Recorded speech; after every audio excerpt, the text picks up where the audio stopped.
ప్రభు అయిన యేసు క్రీస్తు నామములో మీకు అందరికీ వందనాలు తెలియజేస్తున్నాను. పిలుపులకు రాసిన పత్రిక 1వ అధ్యాయం 3వ వచనం నుండి మనము కొన్ని పాఠాలు నేర్చుకుందాం. 3వ వచనం, నేను నిన్ను గుర్తు చేసుకున్న ప్రతిసారి నా దేవునికి ధన్యవాదాలు. పిలుపులకు 1వ అధ్యాయం 3వ వచనం నుండి 3 పాఠాలు మనం నేర్చుకుందాం. మొదటగా, కృతజ్ఞత సంబంధాలను బలపరుస్తుంది. పౌలు ఫిలిప్పియన్లకు నిజమైన కృతజ్ఞతను తెలియజేస్తాడు.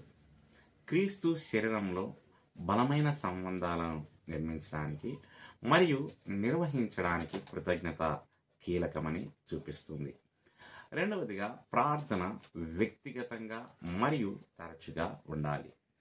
పౌలు యొక్క కృతజ్ఞత అనేది కేవలం ఒక పర్యాయ కార్యక్రమం మాత్రమే కాకుండా ఒక నిరంతర అలవాటు. నేను నిన్ను గుర్తు చేసుకున్న ప్రతిసారి కృతజ్ఞత హృదయంతో మన జీవితాల్లో ఉన్నవారి కోసం క్రమంగా ప్రార్థించాలని ఇది మనల్ని ప్రోత్సహిస్తుంది. మూడవదిగా, ఇతరులలో దేవుని పనిని గుర్తించడం. పౌలు యొక్క కృతజ్ఞత దేవునికి నిర్దేశించబడింది. అతను ఫిలిప్పియన్ల జీవితాల్లో దేవుని హస్తాన్ని గుర్తించాడని చూపిస్తుంది. ఇది మన చుట్టూ ఉన్న వారిలో దేవుని పనిని చూసి మెచ్చుకోవడాన్ని బోధిస్తుంది.